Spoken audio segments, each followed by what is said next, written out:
जय श्री कृष्णा। विदुर नीति दूसरा अध्याय। धृतराष्ट्र बोले, तात, मैं चिंता से जलता हुआ अभी तक जाग रहा हूँ। तुम मेरे करने योग्य जो कार्य समझो उसे बताओ, क्योंकि तुम धर्म और अर्थ के ज्ञान में निपुण हो। उदारचित्त विदुर, तुम अपनी बुद्धि से विचार कर मुझे ठीक ठीक उपदेश करो।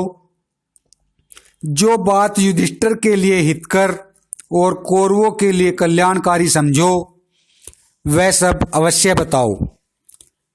विद्वन, मेरे मन में अनिष्ट की आशंका बनी रहती है, इसीलिए मैं सर्वत्र अनिष्ट ही देखता हूँ।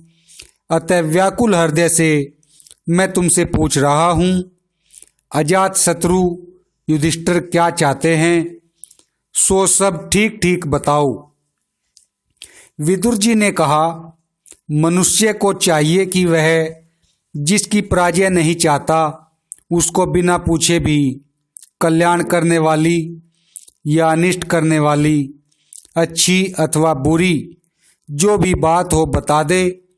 इसलिए राजन, जिससे समस्त कौरवों का हित हो वही बड़ी बात आपसे कहूँगा। मैं जो कल्याणकारी एवं धर्मयुक्त वचन कह रहा हूँ उन्हें आप ध्यान देकर सुने। भारत, असत उपायों जुआ आदि का प्रयोग करके जो कपटपूर्ण कार्य सिद्ध होते हैं उनमें आप मन मत लगाइए। इसी प्रकार अच्छे उपायों का उपयोग करके सावधानी के साथ किया गया कोई कर्म यदि सफल न हो तो बुद्धिमान पुरुष को उसके लिए मन में ग्लानि नहीं करनी चाहिए। किसी प्रयोजन से किए गए कर्मों में पहले प्रयोजन को समझ लेना चाहिए। खूब सोच विचार कर काम करना चाहिए। जल्दबाजी से किसी काम का आरंभ नहीं करना चाहिए। धीर मनुष्य को उचित है कि पहले कर्मों के प्रयोजन, परिणाम तथा अपनी उन्नति का विचार करके फिर काम आरंभ करे या न करे। जो राजा स्थिति, लाभ, हानि, खजाना, देश तथा दंड आदि की मात्रा को नहीं जानता वह राज्य पर स्थिर नहीं रह सकता। जो इनके प्रमाणों को ठीक ठीक जानता है तथा धर्म और अर्थ के ज्ञान में दायित्व रहता है, दत्तचित्त रहता है, वह राज्य को प्राप्त करता है। अब तो राज्य प्राप्त ही हो गया, ऐसा समझकर अनुचित बर्ताव नहीं करना चाहिए। उद्दंडता संपत्ति को उसी प्रकार नष्ट कर देती है जैसे सुंदर रूप को बुढ़ापा, मछली बढ़िया चारे को से ढकी हुई लोहे की कांटों को लोभ में पकड़कर निगल जाती है। उससे होने वाले परिणाम पर विचार नहीं करती। अतः अपनी उन्नति चाहने वाले पुरुष को वही वस्तु खानी या ग्रहण करनी चाहिए जो खाने योग्य हो तथा खाई जा सके। खाने या ग्रहण करने पर पच सके और पच जाने पर हितकारी हो। जो पेड़ से कच्चे फलों को तोड़ता है वह उन फलों से रस तो पाता नहीं, उल्टे उस वृक्ष के बीज का नाश होता है। परंतु जो समय पर पके हुए फल को ग्रहण करता है वह फल से रस पाता है और उस बीज से पुनः फल प्राप्त करता है। जैसे भौरा फूलों की रक्षा करता हुआ ही उनके मधु का आस्वादन करता है, उसी प्रकार राजा भी प्रजाजनों को कष्ट दिए बिना ही उनसे धन ले।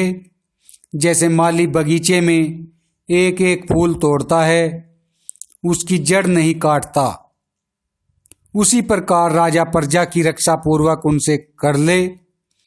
कोयला बनाने वाले की तरह जड़ नहीं काटनी चाहिए। इसे करने से मेरा क्या लाभ होगा और न करने से क्या हानि होगी। इस प्रकार कर्मों के विषय में भली भांति विचार करके फिर मनुष्य करे या न करे। कुछ ऐसे व्यर्थ कार्य है जो नित्य अप्राप्त होने के कारण आरंभ करने योग्य नहीं होते, क्योंकि उनके लिए किया हुआ पुरुषार्थ भी व्यर्थ हो जाता है, जिसकी प्रसन्नता का कोई फल नहीं, और क्रोध भी व्यर्थ है। उसको प्रजा स्वामी बनाना नहीं चाहती, जैसे स्त्री नपुंसक को पति नहीं बनाना चाहती।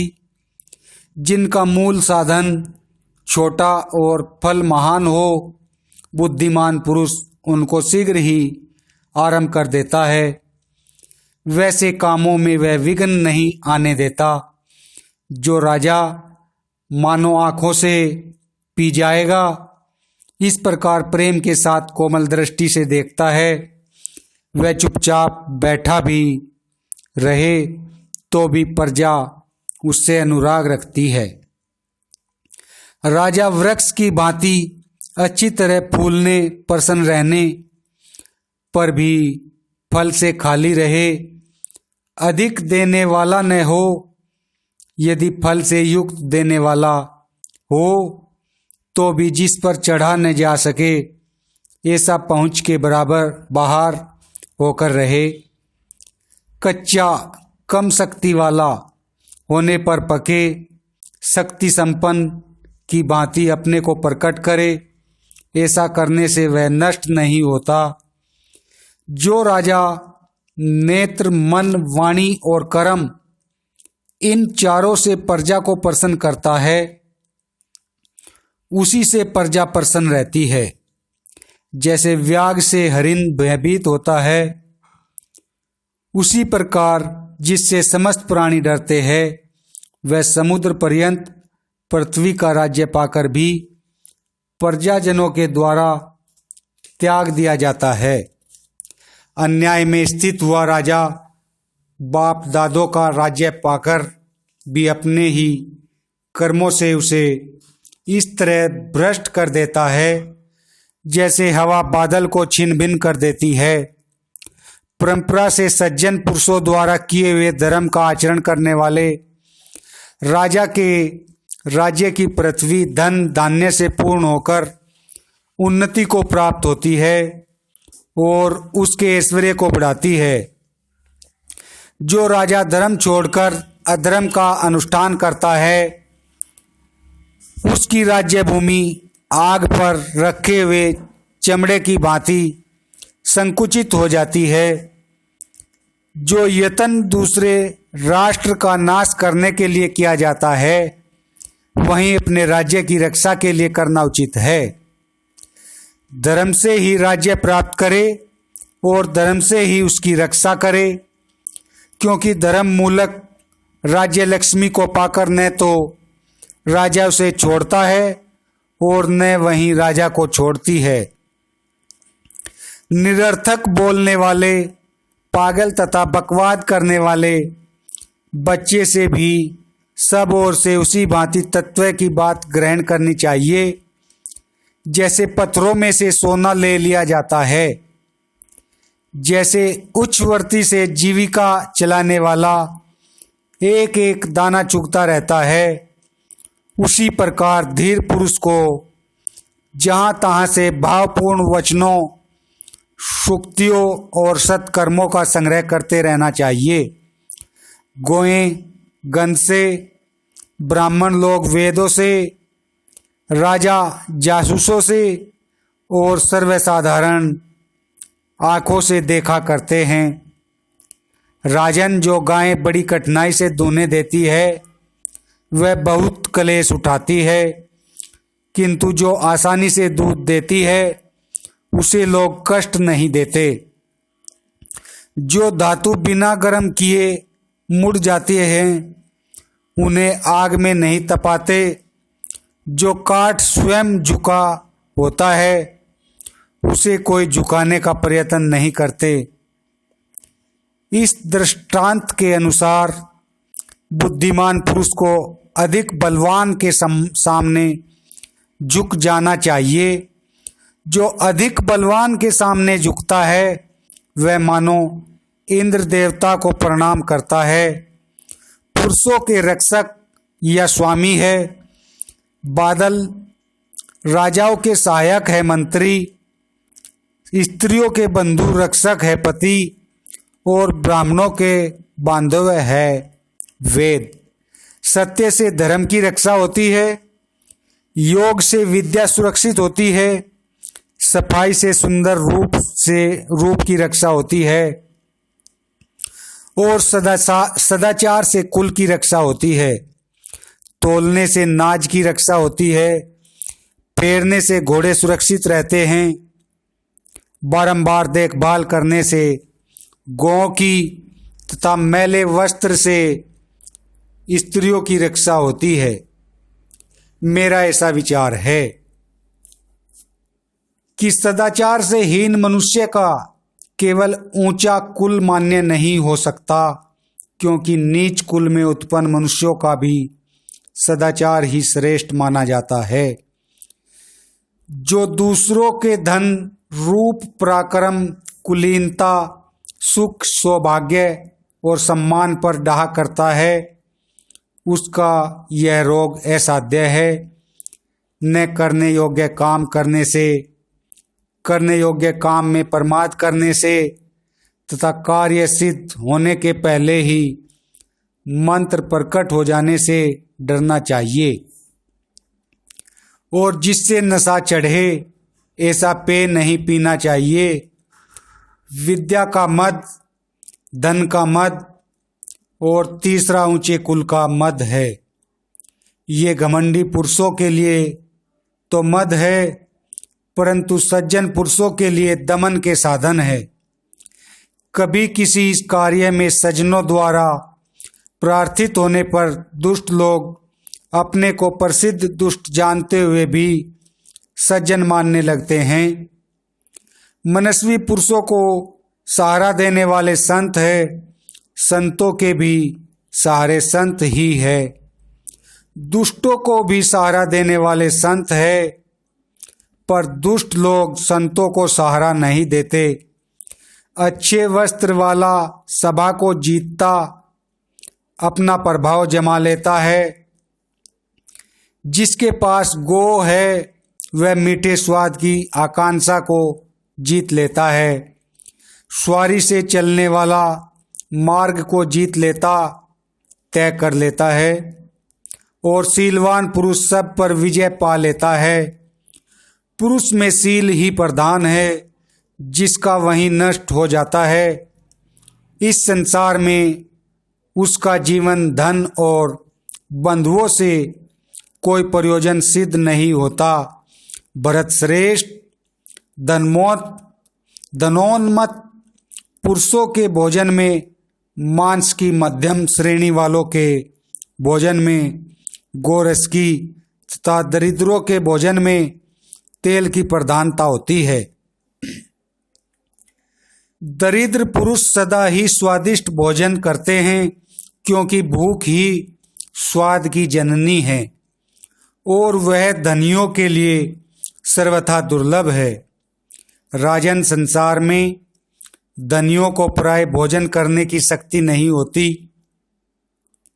किंतु दरिद्रों के पेट में काठ भी पच जाते हैं। अधम पुरुषों को जीविका न होने से भय लगता है। मध्यम श्रेणी के मनुष्यों को मृत्यु से भय होता है, परंतु उत्तम पुरुषों को अपमान से ही महान भय होता है। यों तो पीने का नशा आदि भी नशा ही है, किंतु ऐश्वर्य का नशा तो बहुत ही बुरा है, क्योंकि ऐश्वर्य के मद से मत वाला पुरुष भ्रष्ट हुए बिना होश में नहीं आता। वश में न होने के कारण विषयों में रमने वाली इंद्रियों से यह संसार उसी भांति कष्ट पाता है जैसे सूर्य आदि ग्रहों से नक्षत्र तिरस्कृत हो जाते हैं। जो जीवों को वश में करने वाली सहज 5 इंद्रियों से जीत लिया गया, उसकी आपत्तियां शुक्ल पक्ष के चंद्रमा की भांति बढ़ती है। इंद्रियों सहित मन को जीते बिना ही जो मंत्रियों को जीतने की इच्छा करता है या मंत्रियों को अपने अधीन किए बिना शत्रु को जीतना चाहता है, उस अजितेंद्रिय पुरुष को सब लोग त्याग देते हैं। जो पहले इंद्रियों सहित मन को ही शत्रु समझकर जीत लेता है, उसके बाद यदि वह मंत्रियों तथा शत्रुओं को जीतने की इच्छा करे तो उसे सफलता मिलती है। इंद्रियों तथा मन को जीतने वाले, अपराधियों को दंड देने वाले और जांच परख कर काम करने वाले धीर पुरुष की लक्ष्मी अत्यंत सेवा करती है। राजन, मनुष्य का शरीर रथ है, बुद्धि सारथी है और इंद्रियां इसके घोड़े हैं। इनको वश में करके सावधान रहने वाला चतुर एवं बुद्धिमान पुरुष काबू में किए हुए घोड़ों से रथी की भांति सुखपूर्वक यात्रा करता है।